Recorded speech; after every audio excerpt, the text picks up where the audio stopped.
இந்த வீடியோவில் நம்ம என்ன பார்க்க போறோம்னா மிதுன ராசிக்காரர்களுக்கு வருகிற தமிழ் புத்தாண்டு ஏப்ரல் 14 2026 அன்னைக்கு வரக்கூடிய சித்திரை முதல் நாள்.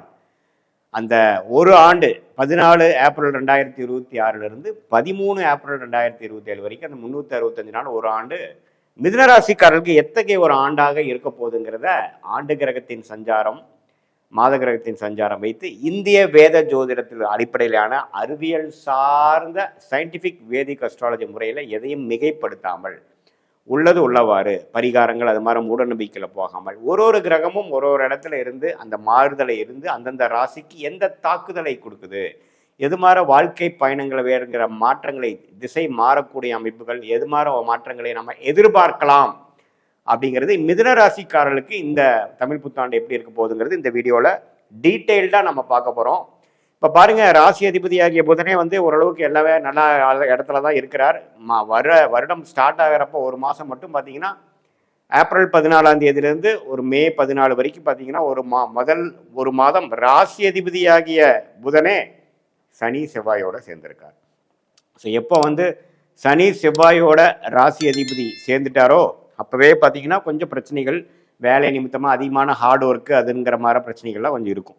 அதுக்கப்புறம் பார்த்தீங்கன்னா கொஞ்சம் கொஞ்சமாக அந்த புதன் ராசி அதிபதி சனி செவ்வாயோடு விலகி நல்ல நல்ல இடத்துக்கு 11ஆம் இடம், நட்பு வீடான சுக்கிரன் வீடம், அப்புறம் ராசிக்குள்ளேயே வரக்கூடிய நல்ல ஒரு மாற்றத்தை கொடுக்கக்கூடிய அமைப்புகள் அப்படியே வருது. அதுக்கப்புறம் வரக்கூடிய குரு பயிற்சி ஜூன் 1 2026 குரு பயிற்சி என்னதான் ராசியில் இருக்கக்கூடிய 2ஆம் இடத்துல வந்தாலும், பாதகாதிபதி 2ஆம் இடத்துக்கு வந்தாலும் உச்சம் பெற்று 8ஆம் இடம் 6ஆம் இடம் 10ஆம் இடத்தை பார்க்கும் பொழுது பண வசதி, பண வரவு, சைடு இன்கம், தொழில் மேன்மை, வேலை மேன்மை, வேலை மாற்றம், நல்ல ஒரு பண வரவு, ஒன்றுக்கும் மேற்பட்ட பண வரவு, அது மாதிரி பல விஷயங்கள் பாசிட்டிவாக நடக்கக்கூடிய அமைப்புகள் ஜூன் மாதத்துக்கு அப்புறம் வருதுங்க. அதுக்கப்புறம் டிசம்பர் 6 2026 புத்தாண்டு பிறந்து ஒரு 7-8 மாதத்துக்கு அப்புறம் வரக்கூடிய ராகு அது பயிற்சி என்ன கொடுக்குதுன்னா 9ஆம் இடத்தில் இருக்கக்கூடிய ராகு 8ஆம் இடத்துக்கு வருகிறார். அதே மாதிரி 3ஆம் இடத்துல இருக்கக்கூடிய கேது ராசிக்குள்ள வந்தாலும் 2ஆம் இடத்துக்குள்ள வந்தாலும் குருவோட சேர்கிறார். ஸோ உச்ச குருவோட ராகுவும் கேதுவும் சேர்ந்து தசை அது மாதிரி அந்த 8ஆம் இடத்துல உச்ச குருவோட ராகு கேதுகள் சேருவது பார்த்தீங்கன்னா பண விஷயத்தில் நல்ல வரக்கூடிய அமைப்புகள், நல்ல இன்வெஸ்ட்மெண்ட்ஸு, நல்ல லாபம்,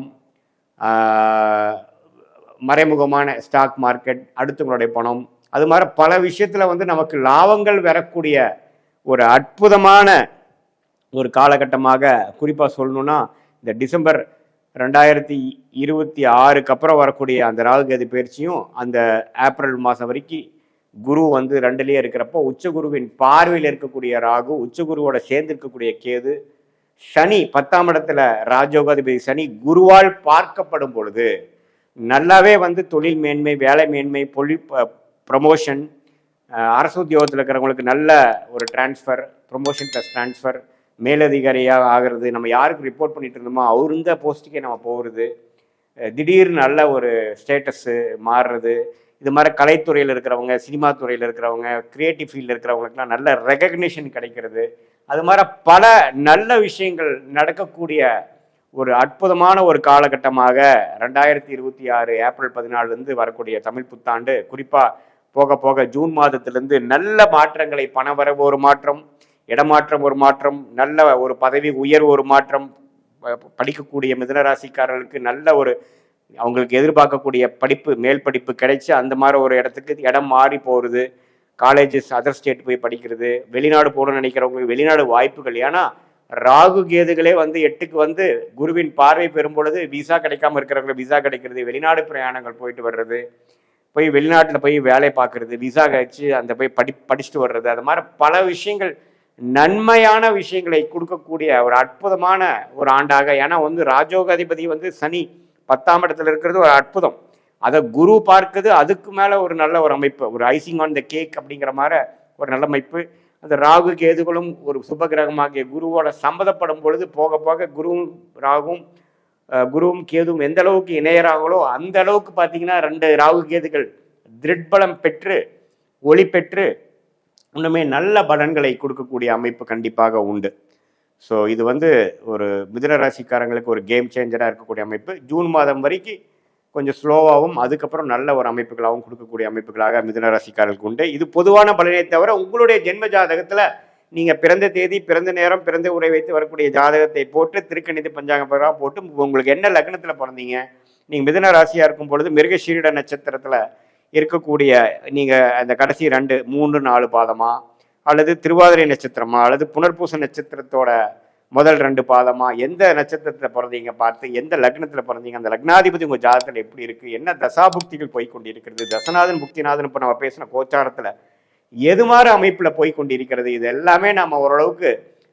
சேர்த்து வைத்து பார்க்கும் பொழுது துல்லியமான பலன்கள் அடுத்த வரக்கூடிய காலகட்டம் எது மாதிரி ஒரு ஷார்ட் டேர்ம் இருக்கு, எது மாதிரி ஒரு லாங் டேர்ம் இருக்கு, நம்மளுடைய வாழ்க்கையை அடுத்த வரக்கூடிய கட்டங்கள் வந்து எது மாதிரி திசையில திரும்புற மாதிரி இருக்கு, என்ன ட்ரெண்டு காட்டுது, வேலை மாற்றங்கள் உண்டா இல்லையா, இப்போ இருக்கிற வேலையிலேயே பல்ல கடிச்சிட்டு இருக்கணுமா அல்லது மாறலாமா, எந்த நேரத்தில் வந்து நமக்கு ப்ரொமோஷன் கிடைக்கும், எந்த நேரத்தில் வந்து நம்ம உயர்கல்வி நம்ம எதிர்பார்க்குற உயர்கல்வி பண்ணலாம், எந்த நேரத்தில் திருமண விஷயங்கள் வருது, திருமண தடைகள் எப்போ முடிய போகுது, குழந்தை பேர் எதிர்பார்க்குறவங்களுக்கு எந்த நேரத்தில் குழந்தை பேர் கிடைக்கும்,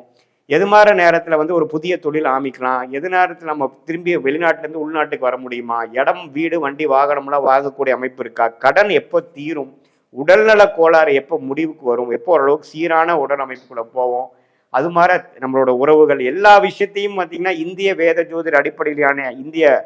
சயின்டிஃபிக் வேதிக் அஸ்ட்ராலஜி முறையில் எதையும் மிகைப்படுத்தாமல், சாயங்கள் பூசாமல், பரிகாரங்கள் மாற விஷயத்துக்குள்ள போகாமல் உள்ளது உள்ளவாறு கர்மா எப்படி சொல்லுது, உங்கள் ஜாதகத்தில் கிரகங்கள் எப்படி இருக்குது, எந்த காம்பினேஷன் இருக்குது, நம்மளுடைய 18 வருஷம் அனுபவத்தில்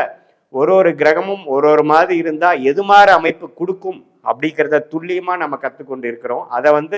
நம்மளோட லைவாக பார்த்து எது மாதிரி அமைப்பில் வந்து இருந்தால் எது மாதிரி கர்மா கொடுக்குது, எந்த கிரகத்தின் தொழில் நமக்கு நல்ல சாதகமாக இருக்கிறது, எந்த வேலை நமக்கு நல்லா வரும், வேலையா தொழிலா அல்லது வெளிநாடு வாய்ப்புகளா, கவர்மெண்ட் ஜாபா அல்லது வந்து பிரைவேட் செக்டாரா, எது மாதிரி துறையில் நம்ம படிக்கலாம், குழந்தைகள் எந்த மாதிரி துறையில் வர்றதுக்கு வாய்ப்புகள் இருக்குது அப்படிங்கிறதெல்லாம் நம்மளுடைய ஜாதகத்தை பார்த்து நம்மளை வந்து எந்த விதத்துலையும் நம்ம வந்து இப்போ ஒரு மூட நம்பிக்கையில் போகாமல் எந்தெந்த கிரகம் எப்படி இருந்தால் எப்படி ஆகுங்கிறது நம்மளுடைய 18 வருஷத்தில் இருந்த ஆராய்ந்த ஒரு கிட்டத்தட்ட ஒரு 40-45 ஜாதகத்தை பார்த்த ஒரு அனுபவத்தை யூஸ் பண்ணி சயின்டிஃபிக்காக நம்ம புரிந்து கொண்டு அதுக்கு தகுந்த மாதிரி நம்மளுடைய வாழ்க்கை பயணம் தீட்டி தேவையில்லாத வேலைகளை செய்யாமல், தேவையற்ற முயற்சிகள் தப்பான டைரக்ஷனில் போகாமல், எந்தெந்த நேரத்தில் எந்தெந்த வேலைகள் செய்தால் அந்தந்த பலனுக்கு வர கிடைக்குமோ அதுக்கு தகுந்த விஷயங்களை செய்தோமானால் தேவையற்ற பண விரயங்கள், தேவையற்ற பொருள் சமய விரயங்களெல்லாம் தவிர்த்து எளிதான வாழ்க்கையில் எதிர்நீச்சல் போடாமல் நம்மளுடைய கர்மபலன் என்ன காமிக்குதோ அதுக்கு தகுந்த பொட்டன்ஷியல், அதுக்கு தகுந்த ஒரு வாழ்க்கையில் ஒரு வெற்றியை எளிதில் வெற்று வாழ்க்கையில் நாம் வெற்றி அடைய முடியும் என்று சொல்ல விரும்புகிறேன். மீண்டும் மற்றொரு காணொளியில் சந்திப்போம். நன்றி, வணக்கம்.